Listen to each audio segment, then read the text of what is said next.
Mobile नीचे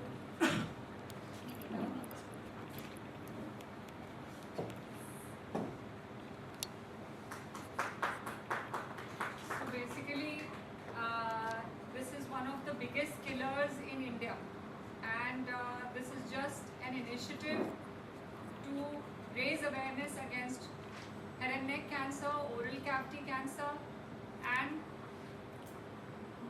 bring this awareness to the masses that self-examination is key, and this is a disease which can be detected very, very early if we are aware and we are screening. Most critical to be aware and screening. Even more potent than that is the message of quitting tobacco of all kinds. Gutkha, cigarette, सभी तरह का seven छोड़ देना चाहिए, और जो इसका seven करते हैं उनको और भी लोगों को इसका अवेयरनेस होना चाहिए, और अपने डॉक्टर को, अपने डेंटिस्ट को दिखाना चाहिए, सेल्फ एग्जामिनेशन करना चाहिए, ताकि अगर इसका रिस्क हो, इस कैंसर का रिस्क हो, तो अर्लीस्ट पकड़ा जाए, और उसका ट्रीटमेंट अर्ली करने से रिजल्ट्स बहुत अच्छे होते हैं। यही हमारा आज का मैसेज है, और ये मैसेज देने के लिए मैं आई। धन्यवाद। सबसे बड़ा रिसर्च मैंने एज अ यंग ट्रेनी किया था, वो भी हेड एंड नेक का ही था। मुझे एस्को का जो अवार्ड मिला था वो भी हेड एंड नेक, हमारे यहाँ American society of clinical oncology सबसे बड़ी बॉडी मानी जाती है, उसका जो मुझे मेरे बचपन के ट्रेनिंग में अवार्ड मिला था वो भी हेड एंड नेक कैंसर के ही प्रोजेक्ट के लिए मिला था। सो करीबन 20 साल से भी ऊपर हो गए, करीबन 25 साल के करीब हो गए जब हेड नेक कैंसर के लिए काम कर रही हूँ, और मेरा पहला फैकल्टी पोजीशन हार्वर्ड यूनिवर्सिटी में भी हेड एंड नेक ऑन्कोलॉजी में ही था। तो काफ़ी काम किया हुआ है हेड एंड नेक में, और स्पेसिफिक ध्यान से काम किया है, रिसर्च किया है। पहले सारे रिसर्च भी हेड एंड नेक के ही रहे हैं, उसके बाद मैं ब्रॉडन हो गई और बहुत सारा दूसरा काम किया, लेकिन शुरुआत हेड एंड नेक ऑन्कोलॉजी को ही सर्व किया है मैंने। और जहाँ तक बात हुई कि कठिन से कठिन केस, तो बहुत कठिन केसेस आते हैं हमारे यहाँ, और ग्लोबली भी आते हैं, लेकिन भारतवर्ष के हेड एंड नेक के केसेस तो बहुत कठिन होते हैं, और हमारे कंट्री में बहुत ही ब्रेव सर्जन्स, धुरंधर सर्जन्स रहे हैं, जो बहुत बढ़िया सर्जरी करते हैं, और जिसके वजह से हमारे हेड एंड नेक कैंसर के पेशेंट्स बहुत बार कितनी तकलीफ से भी बचते हैं। पर ये इस तरह का कैंसर है जो बार बार वापस आता है, और इसको हम फील्ड कैंसराइजेशन इफेक्ट कहते हैं, कि जहाँ जहाँ टोबैको ने मुंह को टच करा है, मुंह के अंदर के लाइनिंग को जहाँ जहाँ टच करा है, वो सारे जगह पे धीरे धीरे करके कैंसर हो सकता है। और इस प्रॉब्लम को हम सर्जन्स के द्वारा देखते हैं कि एक पोर्शन कटता है, फिर अगला पोर्शन कटता है, फिर अगला पोर्शन कटता है, और कई पेशेंट्स तो एक्चुअली बहुत बड़े बड़े गांठ के साथ प्रेजेंट करते हैं। तो बहुत चैलेंजिंग है, हेड एंड नेक का मैनेजमेंट बहुत चैलेंजिंग है, इसलिए अर्ली डायग्नोसिस क्रिटिकल है। ये 2 मिनट का जो डायग्नोसिस आपने बताया, उसको थोड़ा हमारे व्यूअर्स के लिए थोड़ा इजी करके बता सकते हैं? बिल्कुल। So head and neck cancer जो है वो आज 1/3 कैंसर हमारे कंट्री में, कम से कम 30% ऑफ कैंसर्स के लिए अकेला head and neck he responsible है। इतना कॉमन है। भारतवर्ष एकदम ब्लैक लिस्टेड है कि हमारे यहाँ मुंह का कैंसर बहुत कॉमन है, और अगर हेड एंड नेक हम बोलें तो हेड एंड नेक का कैंसर पूरे फेस और नेक तक में आ जाता है, लेकिन उसमें ओरल कैविटी, खाने वाले मुंह का जो कैंसर है वो सबसे ज़्यादा कॉमन है। अब अगर हम सिर्फ मुंह को देखें तो उसका एग्जामिनेशन और उसका अवेयरनेस बहुत आसान है, क्योंकि हम खाना खाते हैं तो दिन भर में 7, 8, 10 बार तो खाने के लिए मुंह का इस्तेमाल होता है, बोलने के लिए इस्तेमाल होता है। तो इसमें अगर कोई सिम्टम्स हैं, कहीं दर्द है, कहीं अल्सर है, निगलने की तकलीफ है, तो अपने कि अपने मुंह के सिम्टम्स, अपने गले के सिम्टम्स को अवेयर होना सबसे पहली बात है कि मुंह का कैंसर हो सकता है। अभी जस्ट मैं एक पेशेंट को देख के आ रही हूँ, वो बोल रहे हैं मैं जब भी कैंसर का शब्द पढ़ती थी तो मैं पेज पलट देती थी। तो बात ये है कि अवेयरनेस से जर्नी स्टार्ट होती है। What the mind doesn't know the eyes don't see. So अगर हमें इस चीज़ का अवेयरनेस नहीं है, हम देख के भी नहीं देखेंगे कि मुंह में अल्सर है और ये गांठ हो सकती है और ये कैंसर हो सकता है। तो सबसे पहले अवेयरनेस है। और 2 मिनट का टेस्ट का मतलब बस ये है कि मुंह के जितने 7 से 8 एरियाज हैं उसको बहुत आराम से क्विकली एग्जामिन किया जा सकता है। और एक डेंटिस्ट या एक हेड एंड नेक सर्जन या एक ईएनटी सर्जन या इवन एक जनरल जीपी बहुत आराम से एग्जामिन कर सकता है। एक आंगनबाड़ी वर्कर आराम से एग्जामिन कर सकता है अगर वो ट्रेंड हो कि ये सारे एरिया में देखना है।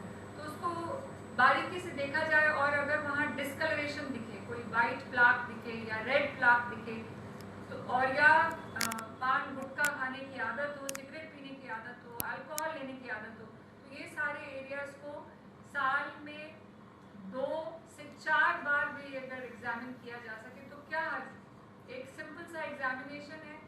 एक्चुअली हम 2 मिनट तो बहुत प्रेसिंग बोल रहे हैं, 30 सेकेंड्स में इस एरिया का एग्जामिनेशन हो सकता है। और इसका अवेयरनेस अगर किसी को रहे तो कोई सिम्टम भी अगर 2 हफ्ता लास्ट करे तो जाके दिखा दीजिए, बिल्कुल चांस नहीं लेना। और कोई अगर किसी का एडिक्शन रहा हो टोबैको का या एक्सपोजर रहा हो टोबैको का तो एकदम लो थ्रेशोल्ड रखना है एग्जामिनेशन। मैडम, भारत में 5 लोगों की मौत होती है ओरल कैंसर से, उसके बारे में थोड़ा डिटेल बताओ जरा। सो ओरल कैविटी का कैंसर मुंह का कैंसर होता है। जितने हेड एंड नेक कैंसर हैं उसमें से 60 से 90%, कई जगहों में तो 90%, मतलब सारा का सारा ही ओरल कैविटी। और ओरल कैविटी का कैंसर ज़्यादा करके उन लोगों में देखा जाता है जिनको कि तंबाकू का सेवन करने की आदत हो या अल्कोहल की आदत हो या सिगरेट की आदत हो। क्योंकि मैंने जो बताया जितना एपिथेलियम है, उसकी जो लाइनिंग है, मुंह की जो लाइनिंग है, वो धीरे धीरे टोबैको एब्जॉर्ब करता है और सालों पर धीरे धीरे वो एपिथेलियम कैंसरस होने लगता है। प्री कैंसरस होता है, फिर कैंसरस हो जाता है और फिर कैंसराइजेशन बोलते हैं। जहाँ जहाँ टोबैको ने टच किया वो पूरा जगह कैंसर में तब्दील हो सकता है। मुंह का भी निकलने वाली जो खाने वाली नली है, फूड पाइप जिसको बोलते हैं, वो भी, गैस्ट्रिक का भी कैंसर। टोबैको से कोई ऑर्गन एग्जेम्प्ट नहीं है, छूटा नहीं है। तो ओरल कैविटी का कैंसर सबसे ज़्यादा टोबैको एक्सपोजर ओरल कैविटी में होता है और इसलिए ओरल कैविटी का कैंसर सबसे ज़्यादा हेड एंड नेक कैंसर्स में होता है। और ज़्यादा करके फिर लोग इसके लिए अवेयर नहीं होते, गांठ बड़ी हो जाती है, लिम्फ नोड्स में फैल जाती है, नेक में फैल जाती है, कभी कभी बॉडी के दूसरे पार्ट्स में फैल जाती है और तब जाकर के पेशेंट अपने लिए मेडिकल अटेंशन सीख करता है। इसीलिए कई बार जब वो कट के निकल नहीं सकती, फैल गई होती है कैंसर, तो इससे सिग्निफिकेंट अमाउंट ऑफ डेथ होता है इस कैंसर से। वो उसका कारण यही है कि हम इतने लोकली एडवांस्ड या एडवांस स्टेज में कैंसर को पाते हैं, जबकि ये कैंसर को बहुत ही अर्ली स्टेज में पकड़ा जा सकता है सिंपल एग्जामिनेशन से, सिंपल अवेयरनेस से। ये सर्वे कौन किया है? 5 लोग मरते हैं घंटे में, गवर्नमेंट का सर्वे क्या, प्राइवेट सर्वे है? सो ये डेटा ICMR से आ रही है और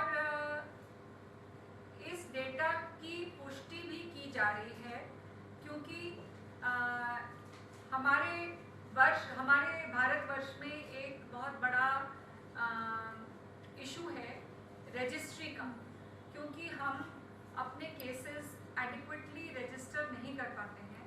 तो इस डेटा की पुष्टि की जा रही है, लेकिन इससे एक मैसेज है। मैसेज ये है कि ये one of the highest killers है हमारे कंट्री का और इसको इग्नोर नहीं करना है। इसके अवेयरनेस के साथ ही हम इसको कंट्रोल कर पाएंगे, क्योंकि ये बहुत हद तक इससे जो प्रिवेंट किया जा सकता है, इससे जो डेथ है उसको प्रिवेंट किया जा सकता है। मैडम आपने कहा कि 2 मिनट खड़े रह के आईने के सामने आप एग्जाम से किसी ने एक फोबिया होता है कि मुझे कुछ हुआ है क्या, मुझे कुछ हुआ है क्या, अगर मेरे मुंह में भी छाले आते तो मैं वो जाकर देखूंगा, फिर आप किधर काट आती है किधर का, तो बार बार वो एग्जाम से मेरे पास जाएगा तो डॉक्टर बिना फीस को तो उसको देगा नहीं, तो उसके लिए क्या है, एक फोबिया भी होता है ना कि मुझे कुछ हुआ है, इसके ऊपर जी बिल्कुल।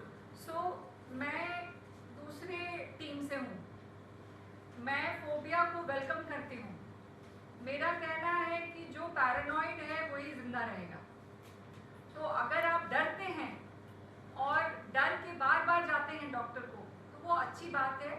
कुछ लोग डरते हैं और डर के कैंसर शब्द को टेबल के नीचे डाल देते हैं, टीवी का चैनल चेंज कर देते हैं। आपके नेबरहुड में किसी को अगर कैंसर हुआ है तो उसके घर नहीं जाते, उस सोचते छूत की बीमारी है, उस सब्जेक्ट के बारे में बिल्कुल जानना नहीं चाहते। वो डर ज़्यादा भयानक है ना कि वो जिसमें कोई डरा हुआ है और सोच रहा है कि अगर मेरे को हो गया तो जाओ बार बार डॉक्टर को दिखाओ। तो एक जगह पे वो डर फिर भी एक्सेप्ट कर लूँगी, लेकिन जो दूसरा डर है जिसमें डर ये है कि अगर हो गया तो इसलिए हम उसके बारे में सुनेंगे ही नहीं, उसके बारे में जानेंगे ही नहीं, वो डर गलत है।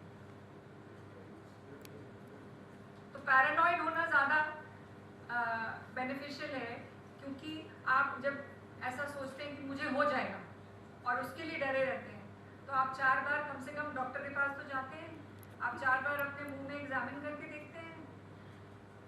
ऐसे बहुत रेयर पेशेंट्स होते हैं जो कि बिल्कुल पागलपन की हद तक पैरानॉइड होते हैं और बहुत ज़्यादा उसको हाइपोकॉन्ड्रियाक बोलते हैं।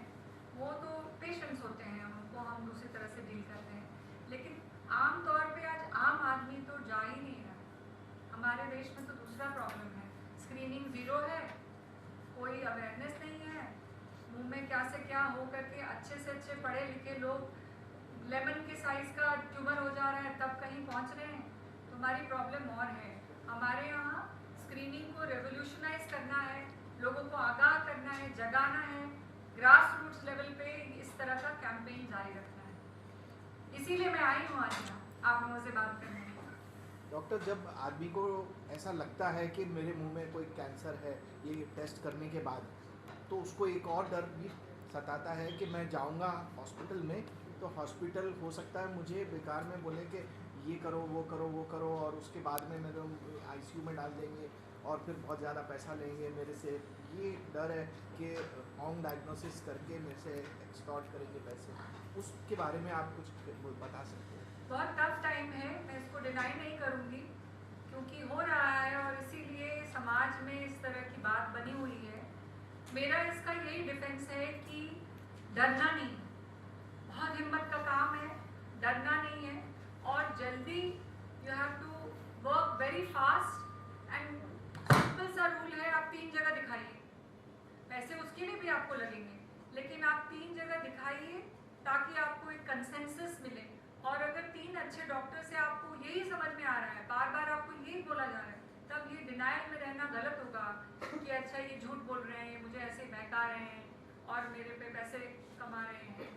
ये जो पैरानोया होता है, ये जो डर होता है मन में, इसको एक जगह पे डिस्कार्ड करना पड़ेगा, नहीं तो वो कैंसर बढ़ जाएगा। और जो अर्ली स्टेज कैंसर था जिसमें इतना थोड़ा सा मुंह कटेगा और आईसीयू जाने की ज़रूरत नहीं होगी, वो बड़ा कैंसर हो जाएगा, उसमें फ्लैट रिकंस्ट्रक्शन करना पड़ेगा, तब आईसीयू जाने की ज़रूरत होगी। तो अगर आदमी को डॉक्टर के पास जाते हैं और नहीं जाते हैं, जैसे आप अभी हमने डिस्कस किया डिनाइल, तो अगर नहीं जाते हैं और वो कैंसर बढ़ जाती है तो उससे आदमी को क्या तकलीफ होती है, कितना उसको टॉर्चर होता है कि जब के वो मतलब क्या सीरियस हो जाता है? बिल्कुल। सो अगर मुंह का कैंसर छोटा सा हो, समझिए किसी के जीभ में कैंसर है, छोटा सा है, तो वो जीभ का एक पोर्शन ही कटेगा। या अगर गाल की अंदर की तरफ बकल म्यूकोजा जिसको बोलते हैं उसमें कैंसर है तो छोटा सा कटेगा, कोई डिफॉर्मेशन नहीं होगा, एस्थेटिकली जो जैसा दिख रहा है वैसा ही दिखेगा।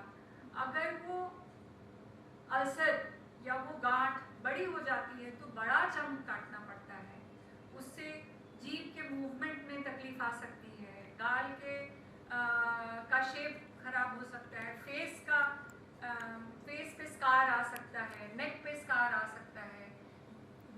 फेस हो सकता है, एस्थेटिकली चैलेंज हो सकता है, कोई स्वॉलोइंग में, स्पीच में डिफिकल्टी आ सकती है। तो हमेशा हर तरह के कैंसर में ये रूल है, और ओरल कैविटी के कैंसर में तो ये बिल्कुल ही रूल है, क्योंकि खाना और बोलना हमारे जीवन का इतना इम्पोर्टेंट पार्ट है। हम जो हैं उसका इतना इम्पोर्टेंट पार्ट है, हम कैसे बोलते हैं, हम कैसे खाते हैं। खाना हमारा एक सोशल एक्टिविटी है। तो इसके लिए अगर अर्ली डायग्नोसिस होगी तो वो फंक्शंस इम्पैक्ट नहीं होंगे। निगलने की जो विधि है, बोलने की जो विधि है, वो इम्पैक्ट नहीं होगी, और इंसान अपना जनरल लाइफ लीड कर पाएगा सही तरीके से। वही कैंसर अगर बड़ा हो जाता है तो डिफॉर्मिटी आ जाती है, चेहरा कुछ और लगने लगता है, और बहुत सारे जो इंटीग्रल फंक्शंस हैं हमारे आज दिन भर के, बोलने और निगलने की विधि, वो सब में फ़र्क आ जाता है। ये जो एडिक्शन हो चुकी है लोगों को गुटखा की, सिगरेट की, टबैको की, वो एडिक्शन इतनी स्ट्रांग हो जाती है कि आदमी को जब पता भी होता है कि मुझे ये कैंसर हो गया है या हो सकता है या हो चुका है, उसके बाद भी वो छोड़ नहीं सकते। उसके लिए आप क्या सजेशन देंगे कि किस तरीके से ये एडिक्शन छूट जाए उनकी? तो इस एडिक्शन के लिए को छुड़ाने के लिए गवर्नमेंट की तरफ से भी और प्राइवेट इनिशिएटिव्स भी बहुत सारे ऐसे जारी हैं, जिसमें कि डी एडिक्शन को प्रोपोगेट किया जा रहा है, उसमें मदद किया जा रहा है। स्पेशली जो लोग गुटखा के फॉर्म में निकोटीन ले रहे हैं, उसमें निकोटीन के पैचेस हैं, निकोटीन का गम है जो कि इतना अफेक्ट नहीं करेगा ओरल म्यूकोजा को।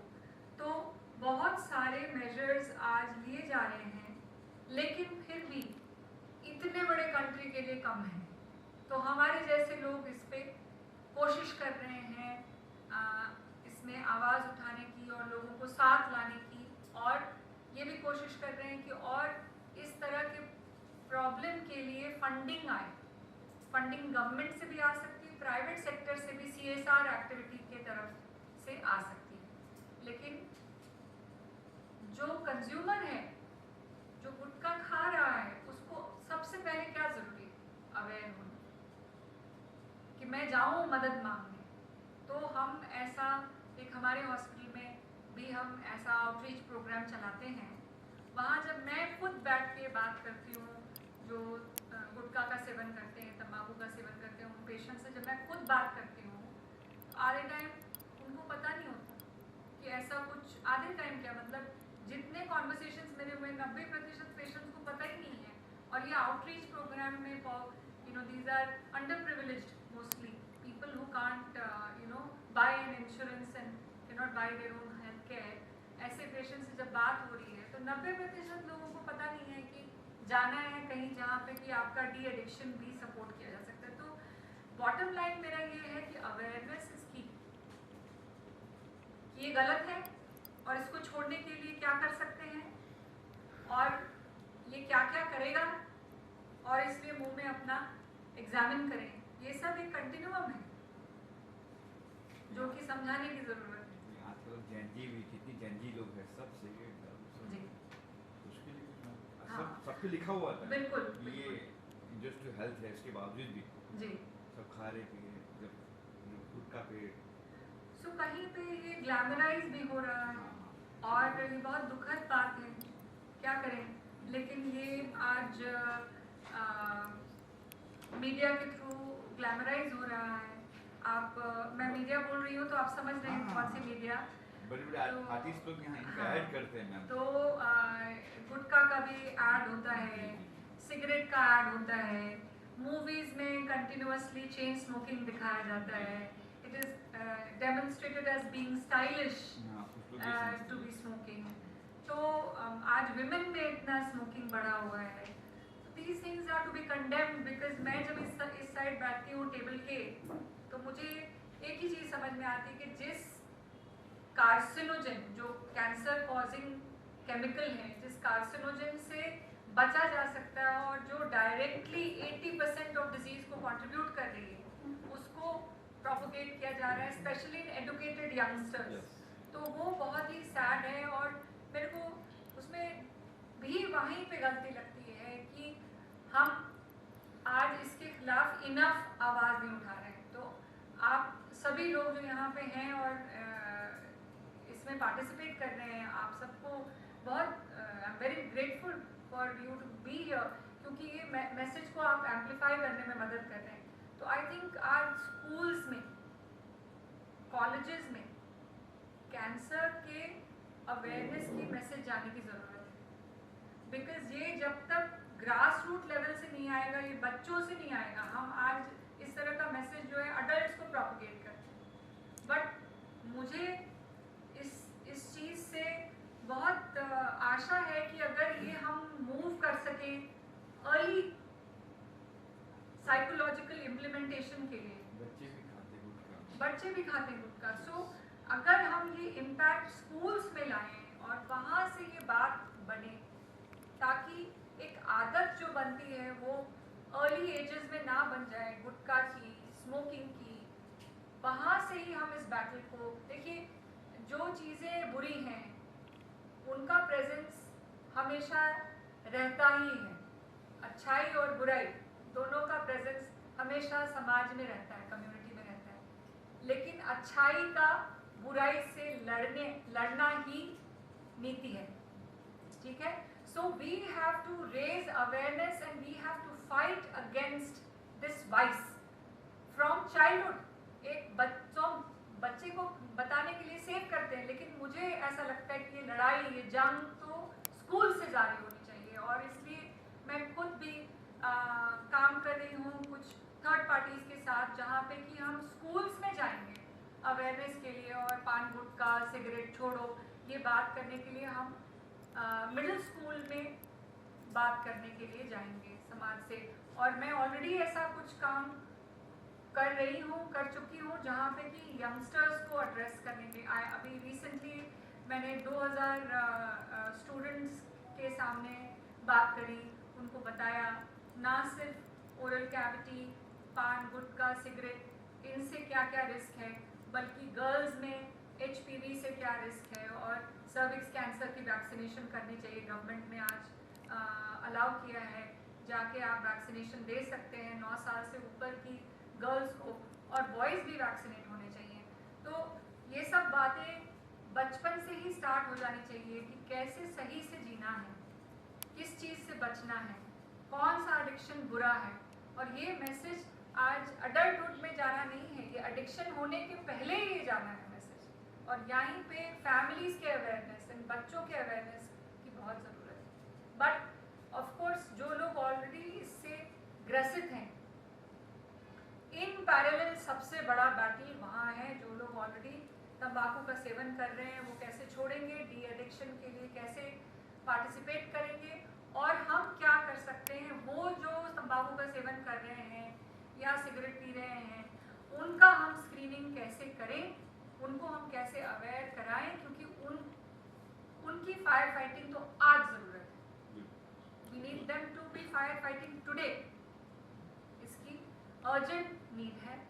और आई थिंक इस चीज़ को जितना एम्पलीफाई किया जाए, स्पेशली मुझे बताया जाता है जब मैं इस चीज़ को स्टडी करती हूँ कि जो ड्राइवर्स हैं जो रात भर काम करते हैं, वो बहुत सारा तंबाकू का सेवन करते हैं, तो उनके बीच में जा करके ये होना चाहिए।